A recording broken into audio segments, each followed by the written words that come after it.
Hello, Chris Evans here, and welcome once again to the Best of the Breakfast Show podcast with Sky from Virgin Radio. Coming up, dynamic comedic duo Matt Lucas and Elis James lift the lid on the return of, yes, you're hearing this correctly, the return of Fantasy Football League on Sky Max. It's back. Irish acting royalty Sharon Horgan chats about her hit Apple TV Plus show Bad Sisters. Telly sensation and all-round beautiful human being Rylan Clark turns the pages of his brand new memoir 10.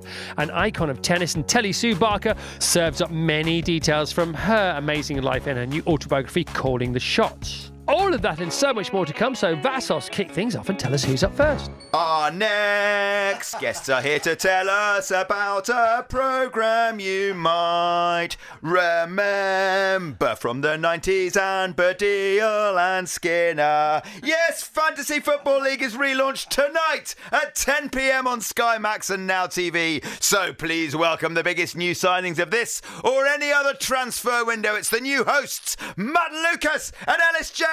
Good morning, Elis. Good morning, Matt. Good morning. What a fantastic intro. I feel like I'm about to fight in a title fight. Do you know what? That's all the beans there from you, wasn't it? Congratulations. I love Fantasy Football League. How excited are you this morning? Very excited. You're very and excited. we weren't given a sneaky link, so we haven't watched Because it was only filmed last night, isn't that right, Matt? That's right, yeah. We film them, we write them on a Monday and Tuesday, we film them on a Wednesday, and they get edited on a Thursday and shown on a Thursday night. Also, good morning, everybody. Hello. And good morning to Craig David, because that was a very Craig David-esque description of the production schedule for Fantasy Football League. So, Matt and Elis, tell us first of all your memories and the worshipping at the altar of the original show, and then tell us about how this all came to be and come again. First of all, Elis. Well, I was about 14 when it started, comedy obsessed, football obsessed, and it was like God had written my perfect show. So I used to tape it off the telly.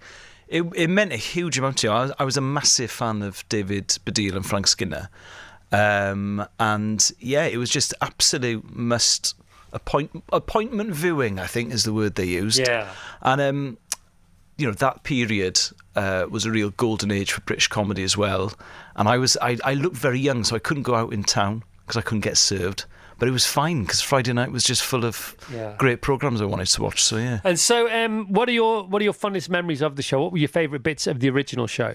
Well, Phoenix and the Flames, obviously, but also the thing I really loved about it, and I went back and watched a few of the old episodes, is it was lovely to see football fans, but who aren't ex-players and pundits and journalists talking about the game in a way that I could relate to. So I think that was part of the original sort of charm of the show. What about you, Matt? Well, I always loved the show, and I used to use my connections, because I was on Shooting Stars, my BBC connections, to wangle tickets to go and watch it being recorded. So I used to go to Capitol Studios in Wandsworth, and then I ended up being on it one time.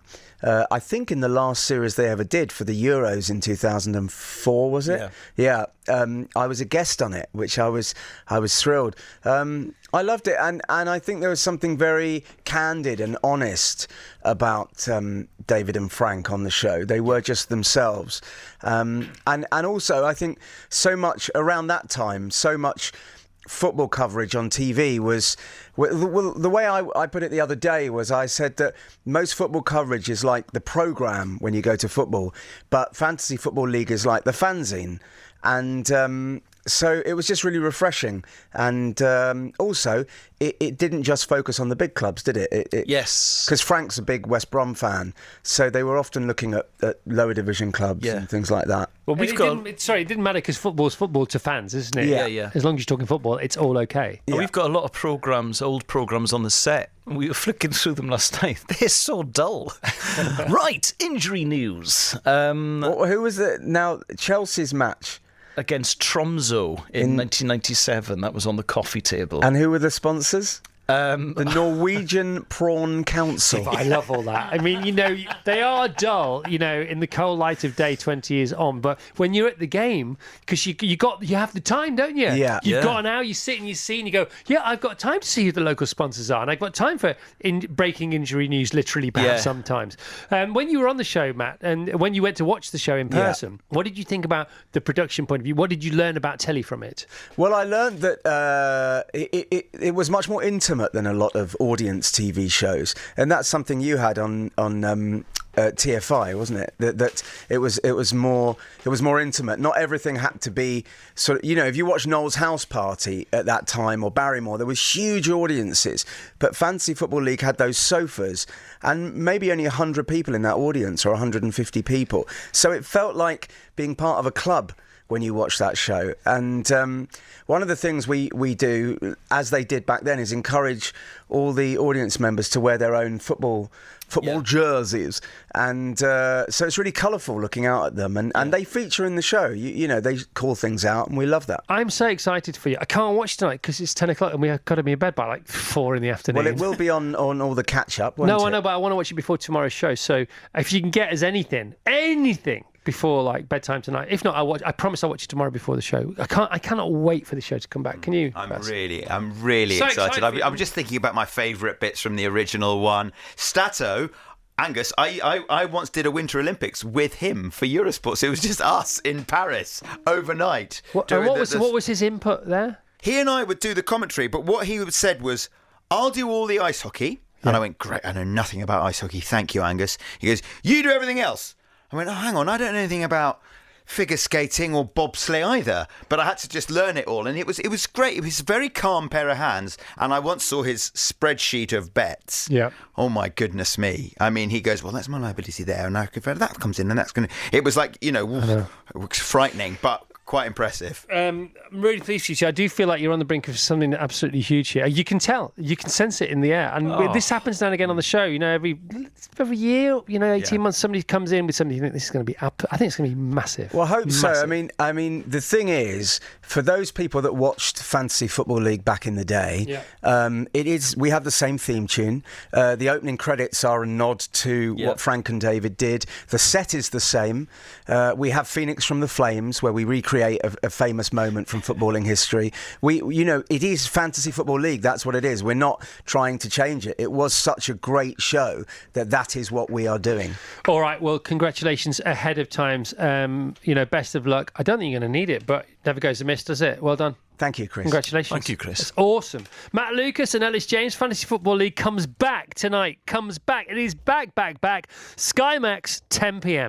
The best of the Chris Evans Breakfast Show with Sky. Virgin Radio. An Ireland rugby legend would be the big star of most families, but Shane's not got a, sorry about this, half bad sister. You're welcome. You know her from Pulling and Catastrophe, and now her smash new show Bad Sisters is available on Apple TV+. So please welcome actor, writer, comedian, producer, and easily the best Horgan. It's Sharon Horgan. Good morning, Sharon Horgan. Thank you. Shane is going to be chuffed about that. So about Not being the best Horgan. So Apple TV+. Lots of people have it, but don't know they have it. Lots of people have it, but don't know what to watch on it. Bad Sisters gets 100% on Rotten Tomatoes. So tell us about that. Tell us how that feels. Oh, it's brilliant. I mean, I spent about 2.5 years making the show, so you just kind of hope that people will like it, and people do seem to like it. Oh, come on, hang on a minute. It's difficult for you to say because you're so modest. They don't like it. They love it. It's got 100% on worldwide, by the way, on Rotten Tomatoes. So I think I've watched the first 2 episodes. I think it's like I'm going Big Little Lies. I'm going Shallow Grave. I'm going a bit of Father Ted. I could go on, but I won't. The hell? Yeah, no, the insurance guys. The who? The brothers. Yeah. They've got a bit of Father Ted going on. Bit of sort of intellectual chaos going on there, and calamity. What do you think, Rachel? Well, I've watched 7 episodes. Oh, good. And every week I'm just waiting for the next one to drop, because you're only doing, the first 2 were released together, weren't they? And then it's been like 1 a week since then. Yeah. So on my way home on the tube, I'll be downloading. I've absolutely loved it because it's got so much in it. It's got like the Shallow Grave, the whole dark side to it. It's coercive relationships and the sort of outward ripples that can have on a family. But there is the comedy to it, and also the most amazing scenery. Where is it filmed? It's filmed like all around Ireland. We shot like a lot of our exteriors in Ireland, like Southern Ireland and Northern Ireland as well. Yeah, we got really lucky. We've made Ireland look quite sunny. It doesn't rain a lot. And it's not. Was it actually Ireland? It was constantly raining throughout the time we were there. We just had to keep sort of changing our scenes and running indoors. And where's the gorgeous place where you all do your outwater cold swimming? Oh yeah, that's called the 40-foot. Beautiful. The 40-foot drop in Dalkey in County Dublin. It is, isn't it? It's freezing cold though. It's colder than. I mean, anything I've experienced. I haven't done a huge amount of cold water swimming, but it's freeze your. I can't say body parts. Freeze your body parts off. You can sort of say what you like. All right. So for people who don't know, who are late to the party, I'm late to the party. I watched it twice yesterday because you're on the show today, but I'm going to watch the rest of it. By the way, I nearly sent you Prezi yesterday because I've got a special link with all episodes, and I thought you'd love it. I just forgot to send it to you. All I was going to say was on the top of the email, you're welcome. Yeah. Simple as that. All right. Can you frame it for people who don't know what we're talking about? This is Bad Sisters, 100% on Rotten Tomatoes. Yeah, it's about 5 sisters, and they're really tight. They've got a really close bond. But one of the sisters is married to just an awful, terrible monster of a man, and so the 4 sisters decide that they're gonna take him out. They're gonna kill him, but they're really they're just really bad at murder, and they're really devious. I know, and he's really good at evading death. And then there's these 2 insurance guys who were the holders of his life insurance policy, and they don't want to pay out, so that's the kind of cat and mouse of it. And there's all sorts of other stuff. There's love and good Irish scenery, and yeah, it's a thriller. It's like a drama and a comedy and a thriller. Yeah, and it's really again you have a stellar cast. Just give some of your pals who are in it a shout out. Yeah, so there's Eve Hewson. She plays the baby sister. Eva Berthistle, Sarah Green, Amory Duff, who amazing. Who's she the beleaguered plays Grace. wife? Yeah, she's married to the monster, the a-hole, and Clace Bang plays the a-hole. Very well. Very well. Please tell me he's really nice in real life. Yeah, he's great. Of course he is. He's just a great actor. Yeah, he's That's a great what actors actor. do. He's a great laugh. He's a Danish chap. People might know him from The Square. Oh, and Dracula. He was Dracula. And then there's also Daryl McCormack and Brian Gleeson, who play the Insurance Brothers. Yeah, and it's not exactly lavish, but it's so stylish. It's so beautifully done. Clearly, they gave you what you required to make it. Well, loads beautiful. of money. Yeah, well, they seem to. They gave us some toys. They gave us some cameras. Look, when you see a boat in the driveway to establish the character, I think this has got a decent budget behind it. So, can we have a boat? Because that sort of tells you so much more than we can in the script. I know, do you know what really I mean? Totally. I've never got to make anything like this before. Yeah. Boat. Yeah. Yeah, sure. Why? Because it sort of says what a demographic they are and how they got some disposable income, maybe, or maybe they haven't, and that's something he may be hiding or not hiding. We didn't, because if it was a BBC Three show, you'd get a little model boat in a bottle, on the landing, maybe. Or you'd say, can you change the script to somebody's stolen our boat? Yeah. How about there's no boat? How about he's at his boat? The boat that didn't rock. Why not? Because we couldn't afford the boat. No, it was great. But also we have amazing directors who made it look really beautiful as well. So there was money and there was a load of talent behind the scenes, making it glossy. And the whole thriller aspect of it. I mean, it's proper, isn't it? I haven't got a clue I have ideas. It's funny that you allude to the fact that you've decided to kill him. I thought, well, we can't mention that. Well, he's dead. He's dead at the beginning. No, I know, but you don't know that the sisters were going to get together to kill him. God. Till about you don't. But it's funny because you're so far down the journey of the show. You're thinking, well, we can mention that now. But, I think it's good. I think I like that it's coming out weekly. Well, first of all, because you spend that long making it, and then someone watches it in a weekend, you just think, what? I'm really enjoying the fact that it's weekly, because I definitely would have binged it, but I feel like it's had this pervasive influence on my life for the last 6 weeks, and because it starts with the wake, and it starts with him in the coffin, and then almost each episode there's another attempt, and the sort of ingenuity of how they go about it and the different ways they come at it. I've only watched the second episode, so he doesn't get killed in the third. Well, it can't be every week. It technically can't be called a spoiler because there's 7 out there. don't to know watch that's now. why there's 8 7, today, though. yeah.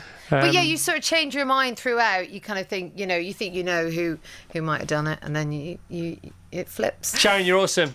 You continue to be awesome. Thank you. All right, well done. Very Congratulations. Let's give it another big plug. Apple TV Plus, Bad Sisters, available now and exclusive on Apple TV Plus. Still having their headquarters built, but look, they haven't even got a home, and they're already smashing it. Ridiculous. That's how virtual that kind of world can be and successful at the same time. Episode 8 available from today, and that's Sharon Horgan.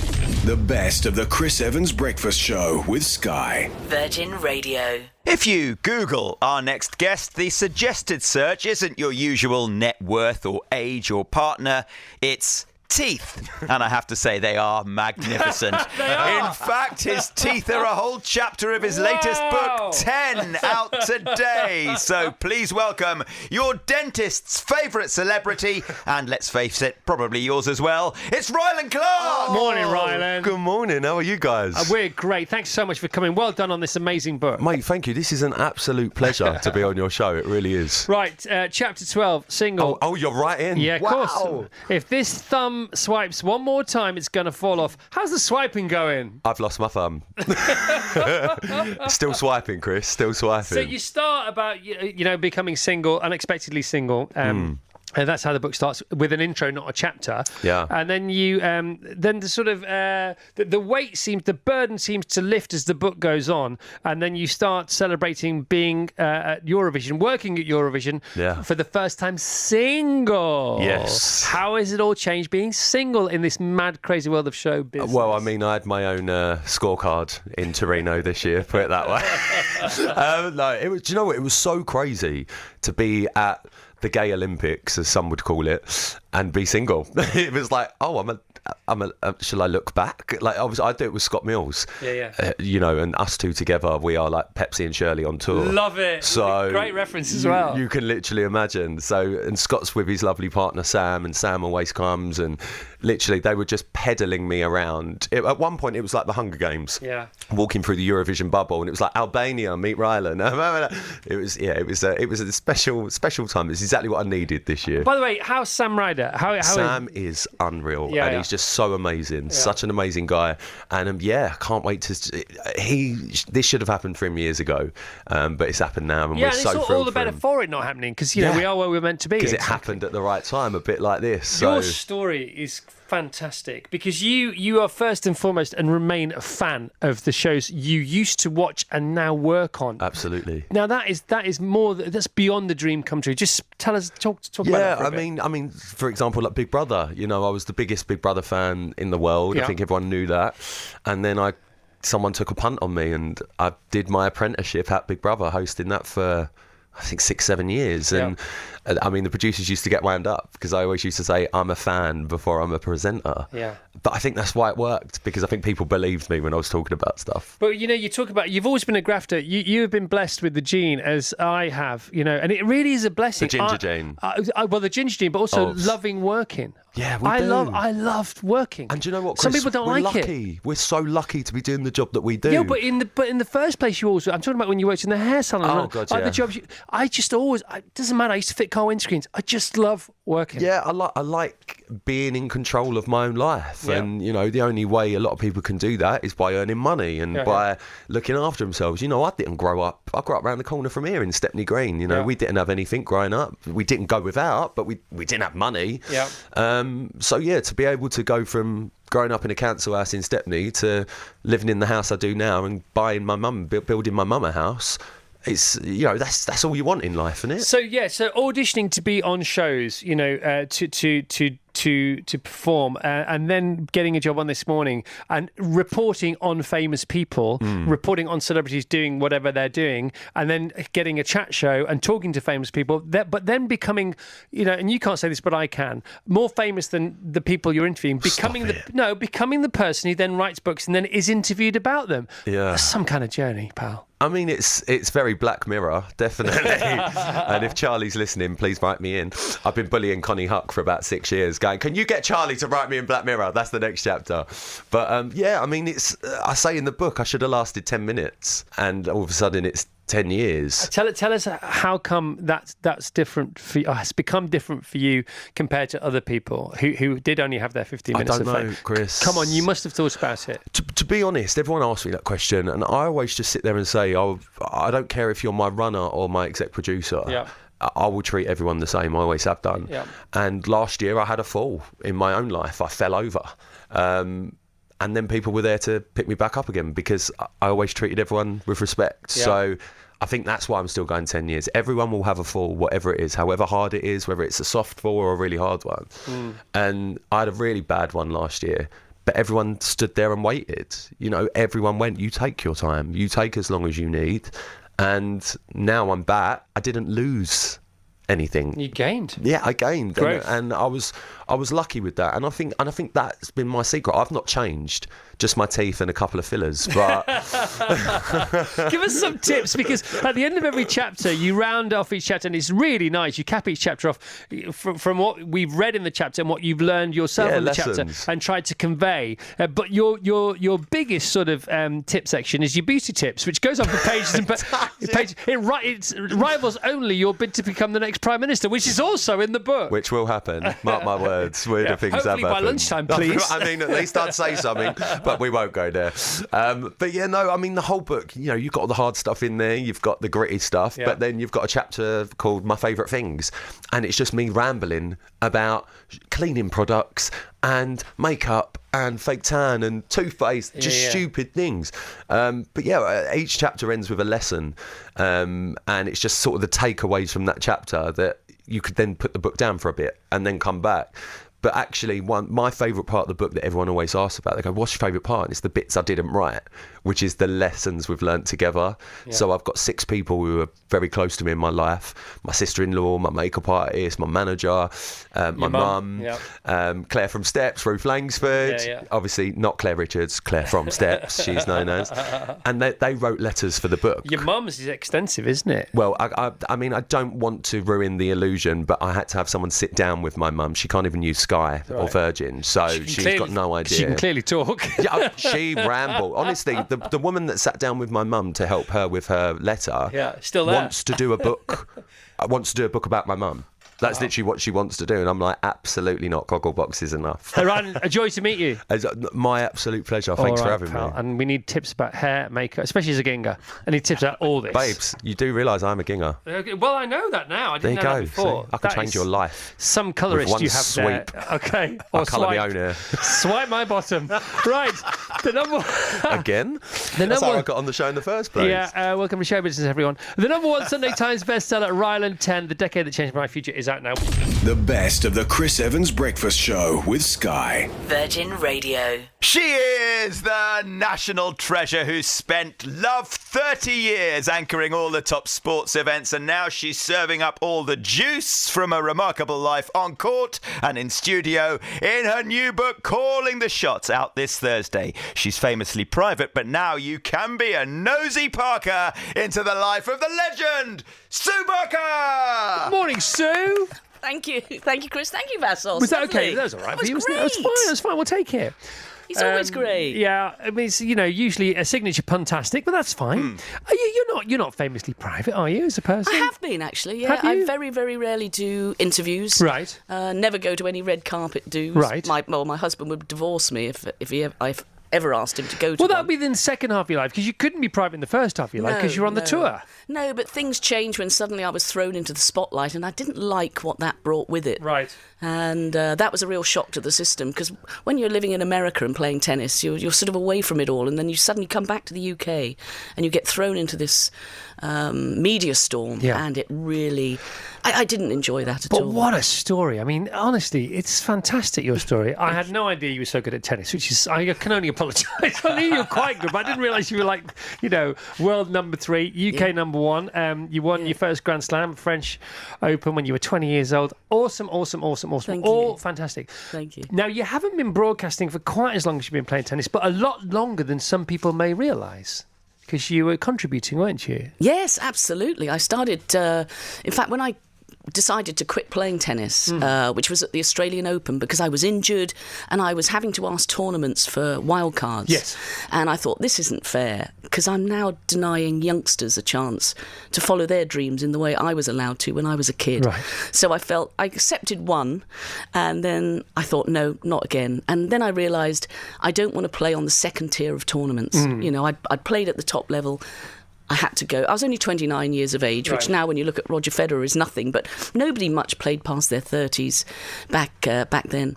And so after the Australian Open, I lost and announced that I was quitting, and I went to the hotel and I had all of these different messages to phone, newspapers, radio, all this sort of stuff. And I thought, I can't do that. I thought, right, I'll just do a few messages. So I got my mum and I got my coach.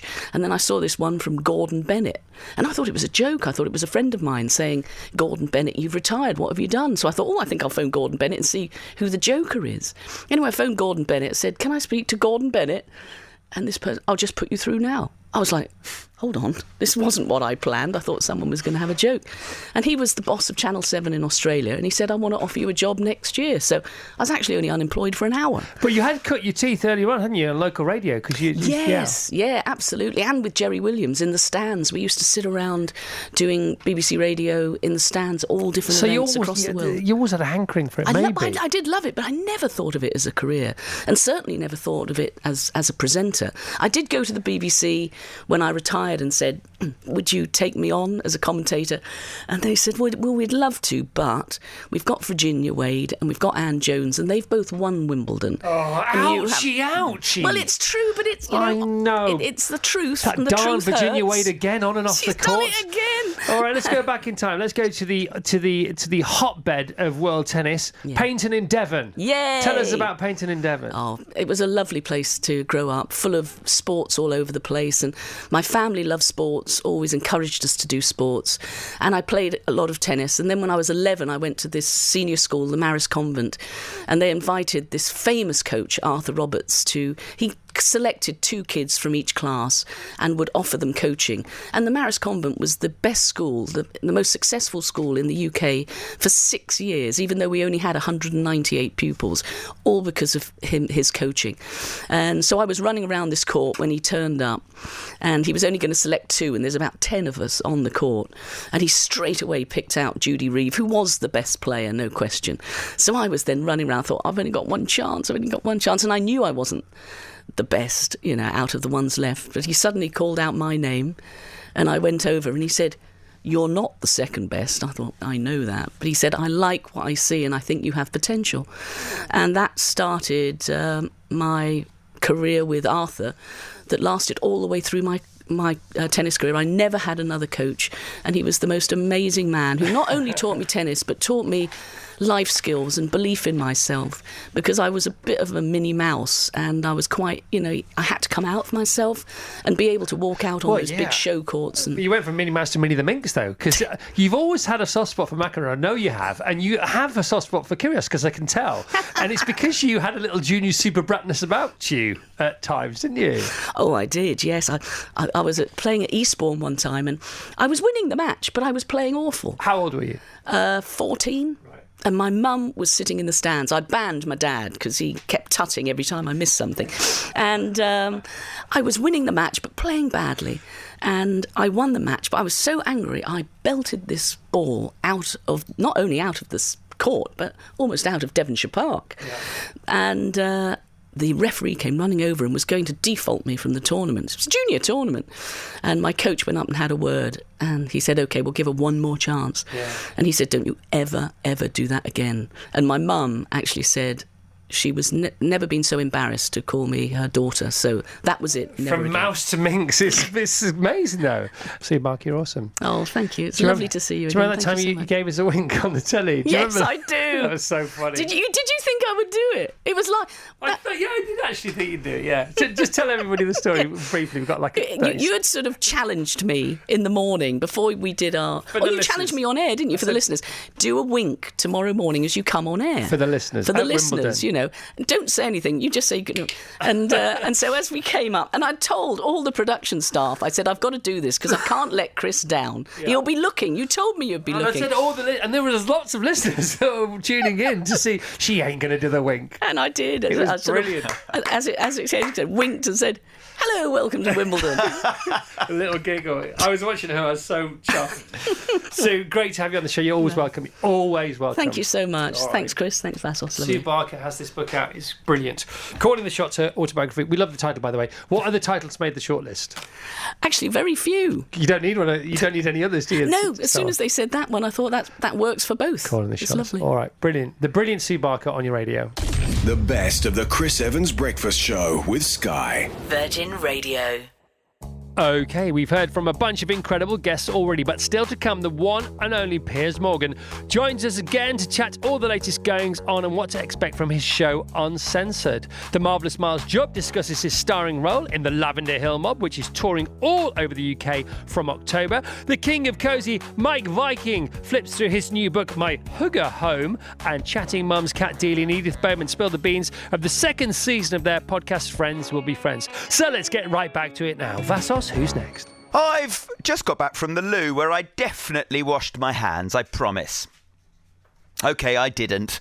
Just being in this man's presence means the truth will out. So, for truths, news and opinions, watch Piers Morgan, Uncensored, weeknights at 8 p.m. on Talk TV. A titan of broadcasting, he's like the British Hulk Hogan. Please welcome the mighty Piers Morgan. Morning, Piers. Good morning, Chris. Hulk Hogan, that takes me back. What a hero. Yeah, me too. He's not. Hulk Hogan's not a broadcaster. He's a wrestler. He's a grappler. A little bit rhymes with Morgan. Oh, I see. That was it. Okay. It's been a tough weekend on the Vassos household. Piers, what's going on? Well, the world is going completely nuts, isn't it? I've been thinking this for quite a while, and you wake up this morning and you see the pound collapsing almost to parity with the dollar, and I imagine most of your listeners are thinking, well, what the hell does this mean? And I fear what it means is that the financial experts of the world have taken a good look at our unbelievably dramatic new financial plan from the new Prime Minister and Chancellor, and they don't think it's going to work. And so my prediction is that the Bank of England will now have to race to jack up interest rates. And of course, that will have an effect of rising inflation rather than reducing it, which is what the government is claiming they're intending to do. So all a bit of a mess. Wouldn't it be better if they worked together? Well, who? The Prime Minister and the Chancellor? Yeah. No, no, Yeah, no. The Treasury and the Bank of England is what I meant. Well, no, I don't think it is actually, because Right. I think that would make things worse. I actually think an independent Bank of England is utterly crucial right now. Okay. Look, I think that in simple terms, Yes. this new government of just 3 weeks have basically stuck everything on red, and right now it's coming up black. And if they don't sort themselves out pretty damn sharpish, we could be in severe economic crisis. Yeah, but I mean, diversity is everything, like you say, isn't it? That's what you're saying. You know, it's the classic, isn't it? Don't put all your eggs in one basket. And they just hope, close their eyes and hope. Apparently, there's a body that when you come up with an idea for a budget and you refer the budget to these geniuses, and they figure out how it's going to work and where it might come from, how you might fund it, how much you need to borrow, and the people on the receiving end of this, or would be receiving end of this, apparently they just stuck their fingers in this and went la la la la la la la. Don't tell us, no, it's fine. Yeah. We're still going to go ahead with it. Is that what you've heard? Yeah, I mean, look, we don't know how they're going to fund it. And Kwasi Kwarteng, he talks a good game, but he hasn't explained how we're going to pay for all this. And, today I wake up and there's more headlines, more tax cuts to come. Well, how is he going to pay for this? How is the country going to pay for this? We're in no position right now to finance gigantic tax cuts. And, honestly, you look at some of the things they're doing. They're not putting windfall taxes on energy companies despite massive profits. They're saying to bankers you can have unlimited bonuses, which is what got us into the financial crash of 08-09. And you think, well, what are the priorities here? The priority should be helping the people who are literally struggling to pay for the food on their tables. Yeah. It shouldn't be helping out bankers, energy companies, and honestly, people like me and you who earn a high rate of money and don't need big tax cuts right now. So I just think all their priorities seem to be completely wrong. It looks to me like a classic case of a rookie new administration trying to please the Conservative base, but forgetting they've got a country to run. Yeah, no, it is completely confusing, and I completely agree with you. Apparently, 627,000 people earn over 150 grand a year, and you quite rightly put yourself and myself in that bracket. And obviously, everybody else doesn't, and yet the upper echelons of, as far as the financial table of wages is concerned, gets a 5% decrease, which is 95% more than everybody else, which seems completely crazy. As far as mortgages are concerned, if the Bank of England have to rush to increase interest rates, from an emergency point of view in the next couple of days, which it looks like they might, I mean, that just makes it all even worse again, doesn't it? It's turning the screw that we thought was already as tight as it should be for at least a month. Well, housing is already completely unaffordable for many young people. I've got 3 sons in their 20s, all really struggling to be able to finance even basic rentals. And you think, well, what is going to happen now? You jack up interest rates. It's going to make mortgages far more expensive. I think there'll be a knock-on effect on rentals. The housing market is on the precipice of a collapse. So I hate to be the doom monger. I always try and be positive about this, but it really does look like casino politics. Oh. And I don't think they thought this through. Yeah, in other news, 2 pints of beer a day or 2 units of alcohol a day stave off dementia, Piers. Well, I think I'm living proof that that's the case. Yes. Some would beg to differ, but never mind. It's funny. I mean, I don't know about you, but I used to, when I was about 18, 19, I could drink 12 pints of bitter without even touching the sides. Yeah. And now, if I have even one pint of Harvey's hand pump, I feel like I'm suitably nourished. I think as you get older, your consumption rate decreases. But I think beer is a great British institution, particularly the way we serve it. So if it staves off dementia as well, it's a win-win. Piers, you said before you're going to get angry tonight. How does that work? How do you calibrate your anger throughout the day so you save enough for your show? Well, I'm reading everything. You want to be informed angry. You don't want to be just reactive angry. Right. Anyone can get angry just saying, "Isn't this disgusting?" I want to explain to my viewers tonight, when they tune in at 8 o'clock, I think it's going to be a very turbulent day for the pound and for our economy. But I think they've taken a reckless throw of the dice here, and I'm going to call them out on it. And I think that, in the end, you've got to represent your viewers. And most viewers and most of your listeners are going to be very fearful today about what this all means for them and their families. And I want to reflect my anger through the prism of these people and say, this is where we are, this is what I feel about it, and this is what I think we need to do to get out of it. Safe to say that you won't be selling your house in Los Angeles anytime soon. No, well, actually, I'll be there in a few weeks. But America's, in a much better position. That's what I'm saying. The dollar is incredibly strong right now because actually they are far less reliant on foreign energy than Europe is. So you've got countries throughout Europe, including us, massively over-reliant on energy coming from Russia and Ukraine and from food from Ukraine, which is, of course, very difficult to get out. America's not in that position. So historically, when you go through big global economic meltdowns, the dollar does tend to be strong. So actually, America is in a pretty good place comparative to us and the rest of Europe right now. Got it, Piers. Piers, thanks for joining us. You're welcome again next Monday if you like. Piers Morgan Uncensored, weeknights at 8 p.m. on Talk TV, and tonight 8 p.m. of course, including that Sky channel 526, Virgin Media channel 627, Freeview 237, Freesat 217, and Sky Glass channel 508, YouTube and live and on demand on the Talk TV app and Talk.tv. Piers Morgan Uncensored. The best of the Chris Evans Breakfast Show with Sky. Virgin Radio. Here we go. Over to you, Vasso. George Clooney and Brad Pitt, Rachel and Monica, Ant and Dec, our next guests. They are the BFFs, here to tell us all about Series 2 of their podcast, Friends Will Be Friends, out tomorrow. They are loved across the globe, from Fife to Tennessee. Please welcome Edith, Bowman and Kat Deeley. It's really good. Oh, thanks. Your podcast is really, really good. Oh, thank you. So you appreciate that from you. I really do. No, honestly, you double date with other people, don't you? Yeah. Usually one well-known one, and they can bring another well-known friend or not a well-known friend. Anyone. Just frame it. Go on, off you go. Well, it's just what we talked about it for ages. Yeah. We wanted to work together, and we wanted an excuse to work together. Which has happened before. You've done that before. Which was kind of one of the reasons. Yeah. And then the second reason is, I think when people are doing junkets or interviews interviews or something like that, they go into this kind of mode and the facade comes up and they go into almost a little bit, and I'm sure you've had it here as well, where people go onto automatic pilot a little bit. But it's very hard to do that if your best mate's sitting next to you and knows where all the skeletons are buried and knows, when you've been your funniest or your worst or you've cracked each other up or whatever it is. And so that was kind of right. the So idea. how did you two become firm friends? Was it MTV? Yeah, we started at MTV at the same time, and we can't put a date or a time on when we first met. It was kind of like it's like liquid, kind of moving across a floor or something. But the makeup room is definitely one of those places where everybody hung out and chatted. And then we kind of got thrown together because we were the reliable ones. We were the squares. We're the ones who turn up after. We'd Turn up on time. Everybody else would not be like rocking up for work in the morning. Difficult though. It's in the middle of Camden. There's so much fun to be had, wasn't there? Oh, we still had fun, but we'd be here on time. Yeah. Who else was it? Sorry, go on. Who else was around? Who else was around at the time? Sarah Cox. It was because Christine Bohr, who launched MTV UK, she wanted to represent the UK with accents. Yeah. So she had me, who I'd been told to have elocution lessons and all sorts. So I was like, thank you. I was constantly tapped on the shoulder by Jan, my mum. It was talk properly. Don't talk like that. You shouldn't be talking like Katie. Speak properly.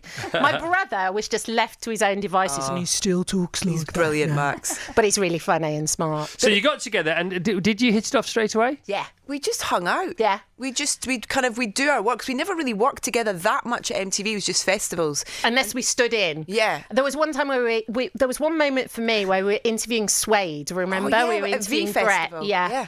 And we just chatted together, and it was a really natural thing, which is quite difficult if there's a team of you to know when to sit back and when to let the other one breathe a little bit. Yeah. And it just kind of worked brilliantly. And See, then told you. we had a... What's that? It's him. Yeah, Does no, he chat? I never sit You back. can't do that. Talks over me all the Sitting time. very well on that stool, may I say. Is that why he's in the naughty corner over Should there? be. That's definitely the naughty corner if ever I've seen one. Look at him. Look at that smile, that smirk in the back of the class. Butter wouldn't melt. I know.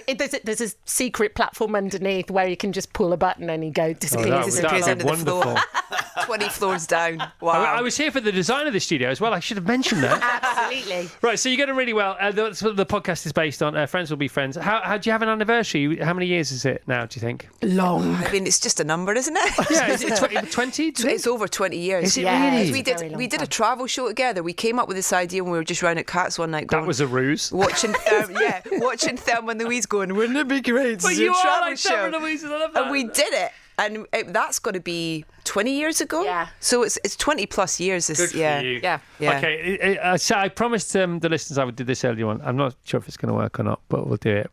Okay. Right. After God. 3, you two, after 3, Yeah. without any consultation. In fact, Kat, you look to your right. Edith, you look to your left. Okay. A lovely view, by the way. Thank you. After 3, right? Yeah. I want you to name your favourite Fleetwood Mac song. 1, 2, 3. Dreams. Yeah. What? Yeah. On your podcast, you both said The Chain perfectly together. Did we? Yes. I was just looking out here it dreaming, changes. That's why. Clearly. It changes. I was No, like- you I was can't like- just... Chain. The I was chain. like- Should we do that again? Ready? Okay. I was like, 1, 2, 3. The chain. She can't even do it. This is what it's like working with her. I was listening last night. I was thinking, I can't wait to do that on the air tomorrow. It's going to be brilliant. It was rubbish. It's early. Sorry, I apologise. It's always It's my better to fault. prep us. It's my Yeah, fault. well, just wake us up with a coffee. Oh, my Lord. All right, let's talk about first crushes. You talk about that a lot, don't you? So Michael J. Fox versus Keanu Reeves. Tells your age, doesn't it? Yeah. Yeah, but the thing about Keanu Reeves is that there's an actual restraining order I know. on her with Keanu Reeves. Oh, yeah. Via your manager. it Yeah, I went on Jimmy Fallon. Did I not and tell you who Keanu was on there? The last guest for this season of the show is? No. Get out of it. He wouldn't be allowed anywhere Imagine. near me. No, I went on Jimmy Fallon and I got very excited because Keanu was on there. And I think Keanu gets better with age Definitely. too. Definitely. And you don't care about his nicotine-stained fingers or No, you just his bring it dirty all on. boots, his scuffed shoes. No, I don't care about That's a any of motorbike. it. You've got to be a lover, not a fighter. And if you're not prepared to die for your love, then Did you see that interview on Drew Barrymore? Yeah, it was amazing. I loved your story about the fact that he was asked about, because he's quite a theorist, quite zen, isn't he? Yes. And he was asked about what happens when people die. Yeah, She's about to cry. It does. He said to it was Stephen Colbert. I remember seeing it, and he said I don't know what happens when we die. He said, but what I do know is that those who love us will miss us. I mean, that's a very zen answer. Is she crying yet? Does she need some? And the whole studio went quiet, Yeah. and Stephen Colbert kind of got a bit teary too, and just shook his hand and went. He didn't even close the interview. Yeah. Like, Keanu had just done it so brilliantly. Meanwhile, Kat's at home missing him the most. And he's not even dead. What else are you two going to do together? You got to do some more stuff. People love you two together. I mean, this is a nice starter. It really. was a nice start. Yeah. Have you got something in mind? I bet you have, haven't you? They even purr together. They're literally perfect. That was the chain moment. That was Fleetwood Mac. Thank goodness there was one. I was really looking forward to that. It's great to see you both. You're both Nice amazing. to see you too. Seriously, great. Thank you well for done. It's a great listening podcast. to it. Thank you. It's a great podcast. Friends will be friends wherever you get your podcasts. BBC Sounds is where it is, of course, as well. Episode 1 of the new series with Daisy May Cooper, available tomorrow on BBC Sounds. Thank you, ladies. Thanks. It's lovely to see you. Yeah. Whatever you're going to have, wherever you're going to have it. Thank you very much. For a cheeky Monday. That's very strong play for a Monday, isn't it?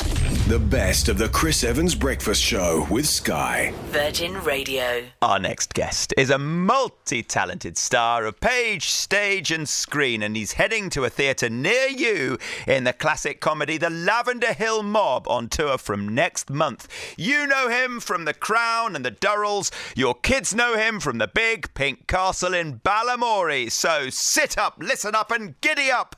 It's Miles Jupp. Morning, Miles. Hello. Before we go any further, for tickets to see Miles and his pals in the Lavender Hill Mob, lavenderhillmobplay.co.uk. It's very important we get that out there. Lavenderhillmobplay.co.uk. For people who don't know, who aren't versed in the wonderful, lavish Lavender Hill Mob, what is it? The Lavender Hill Mob, well, it was an Ealing, good morning, an Ealing comedy, so the 1950s. It was Alec Guinness and Stanley Holloway were in it originally, and it's a caper, a romp, a heist. It's two men who conceive this plan to steal a load of bullion from a van and ship it out of the country. And I am one of those two people. Justin Edwards, my great friend, is the other. And cast of 8 of us, actually. So just trying to tell the whole story in a sort of slightly madcap way. It's slightly tiring. I'm in, as you can see, sort of leisure wear, which isn't what I'd normally wear, but it's because we have to sort of bend and dash around in the rehearsal room.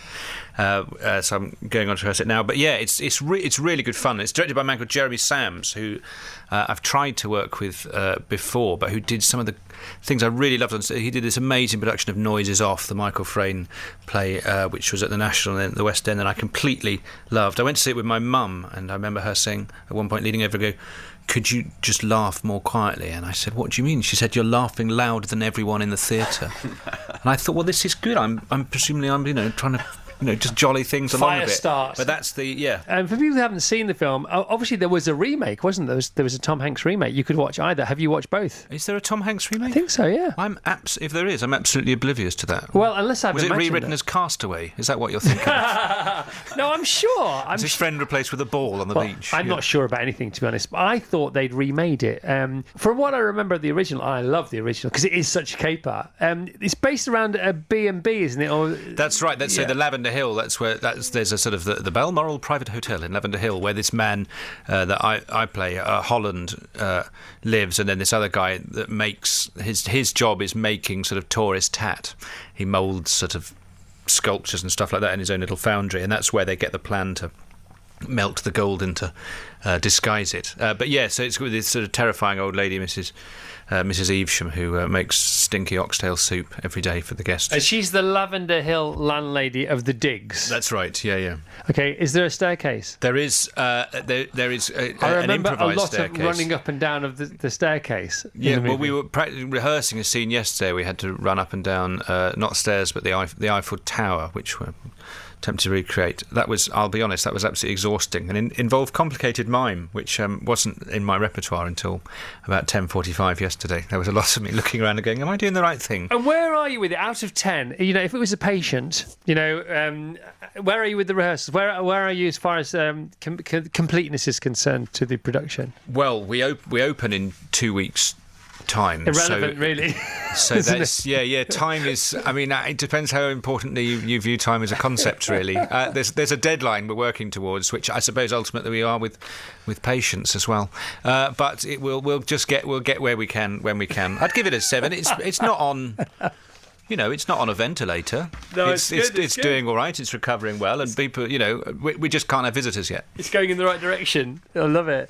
And so the tour, it's a great tour. Cheltenham, you kick off in Cheltenham on the 13th of October for 5 or 6 nights. Then Clwyd for the end of October. Then the New Theatre in Cardiff for the 1st to the 5th of November. The Malvern Theatre, 7th to the 12th of November.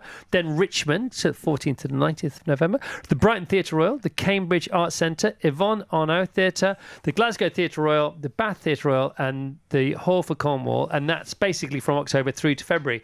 That's a nice tour, isn't it? It is a nice tour. Getting to know those places you're not there for a night like a band, are you? Yeah. So you can settle in somewhere nice, and you do find yourself, you get sent the script, you think, I must have a look at that, but you also think, where are the venues? I'll just have a little Google. They've got a branch of Coke, that looks nice. What else have they got there? And then you think, no, I must look at the script now and take this slightly more seriously. But there is a degree of thinking, how much luxury can one squeeze into it? And do you request houses for digs? Because this is potentially a very live, in the real world, Lavender Hill situation where you could end up. Well, of course, that exists. That sort of old-fashioned theatre dig system. So it gets, and you get sent a list of things, and you look at it, and you think, and it will say something like, "Please come and stay at our house. There's a double bed and there's a shared bathroom. Please, you're welcome to use the piano, but not after 10 at night. And do join us in the lounge to watch television." And you think, I cannot think of anything worse.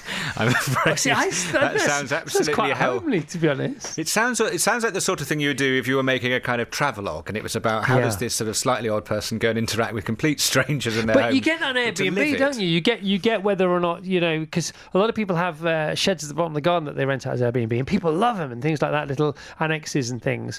And some people now have installed those pods to have as Airbnb for paying customers and for their pals and their friends at the weekends, perhaps.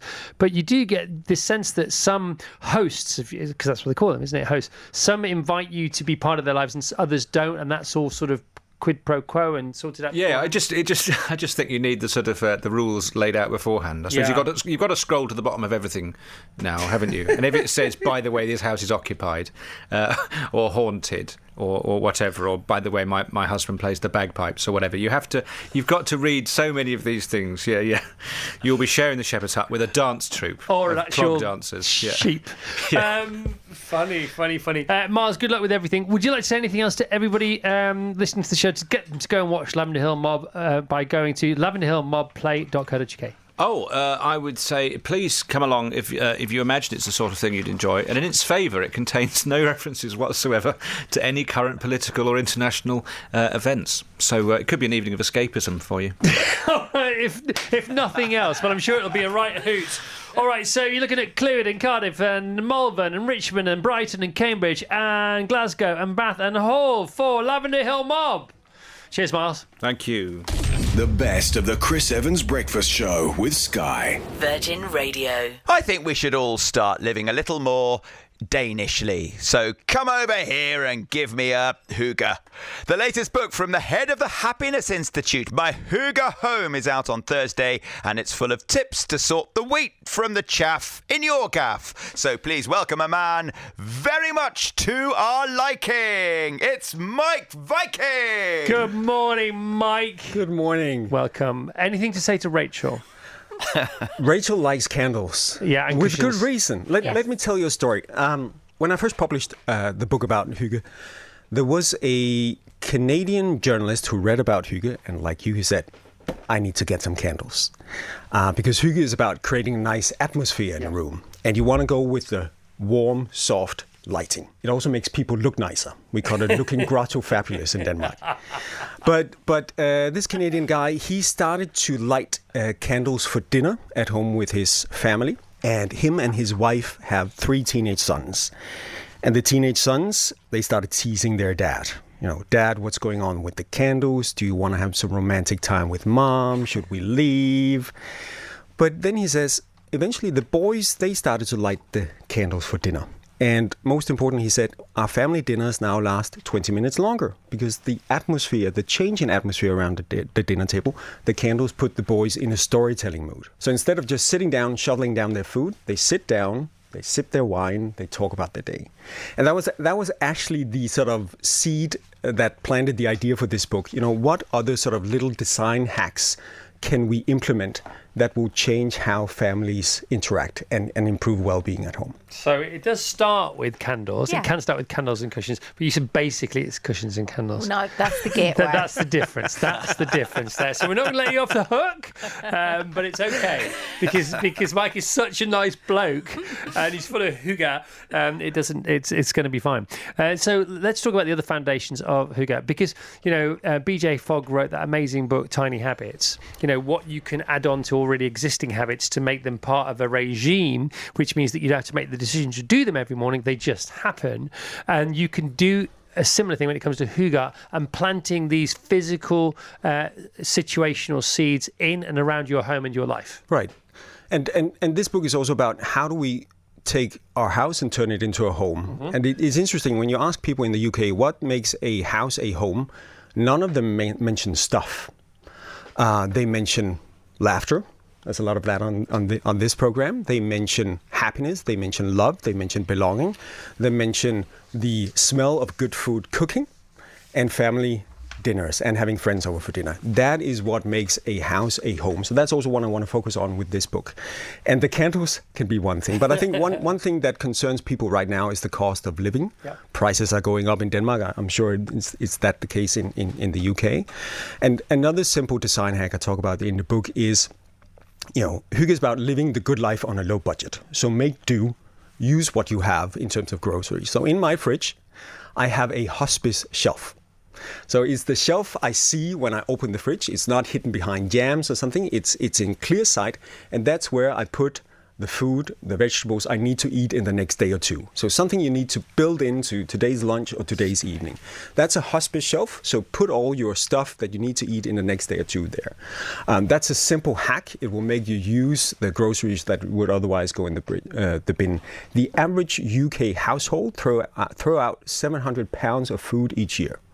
So we need to harvest that. We need to build that into our sort of daily hygge routine. So that's another. Yeah, and the value, because that speaks to your own value system inside, doesn't it? Your belief system. And when you sort of reconfirm that, or you recalibrate it, you just feel a bit better about yourself, don't you? And that's really important. Exactly. And hygge is about this sort of feeling sheltered from the outside. So when I try to explain people beyond candles what hygge is, I tell them the story of a few years ago. I was in Sweden with my friends, and we had been out hiking during the day. It was winter time, so in the afternoon we came back inside as so darkness descended, and we got the fire going in the fireplace, and we had prepared a stew. And those were sort of the sounds you could hear, the fire in the fireplace and the stew boiling.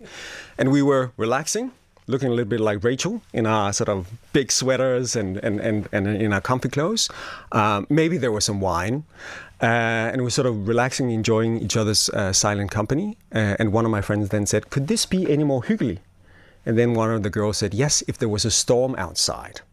Because hygge is also this feeling of being sheltered from the outside. And I think that's also what we need these days. It's a turbulent world. There's a lot going on that we don't have control over. But we do have control over what's going on in our home. We do have an influence over what's for dinner tonight and how is the atmosphere going to be around the dinner table. And it's not isolation. Like you say, it's shelter, isn't it? And it's security, right. That kind of thing. And they do say happiness is an inside job as far as we're concerned, but also as far as your house is concerned, your life is concerned. And I remember being schooled by Sharon Osbourne when I moved to Los Angeles.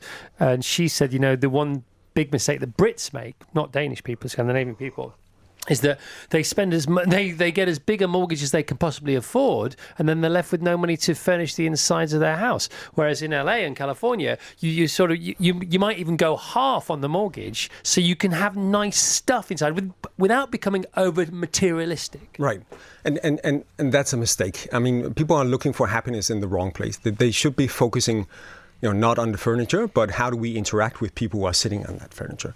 But I mean, one of your great people, Churchill, said it quite well. We shape our buildings and then they shape us, and we can see how we shape our homes, impact how we feel, how we interact. There's a really cool UK cohort study that followed kids that were born around the 2000s, and you can see 50% of them, roughly, at the age of 7, have a TV in their room. If you look at those kids 4 years later, the kids that had TVs in their room are 25% more likely to become obese when they're 11. So think about how you design your home. If you want to put a TV in your kid's bedroom, fine, but there are some risks associated with that. And that's what I wanted to do with this book. Educate people in how we design and furnish our homes impact our mental and physical health, and basically how we can create a stronger connection with people, how we can have more family dinners, and basically achieve the good life, especially on a low budget. Okay, so we got to go now. This book is called My Hygge Home: How to Make Home Your Happy Place. It's Meik's fourth book. He really knows what he's talking about, and it's just reading this makes you just feel, I don't know, more content. And it wasn't bad to start with, where I'm concerned, for now at least. If people listening, one thing they could do today to get a little bit closer to happiness, what would you say it would be? Find out what is in your pantry. Make a good homemade meal. Invite some friends or family members over, or even your neighbour. Mike, it's great to see you again. Likewise. You're always welcome. Thank you. The best of the Chris Evans Breakfast Show with Sky. Virgin Radio. Thank you so much for listening to the podcast of the Virgin Radio Breakfast Show. Don't forget you can subscribe and get it every week from wherever you get your podcast, and you will never miss the weekly roundup of all the best bits from our Virgin Radio Breakfast Show with Sky.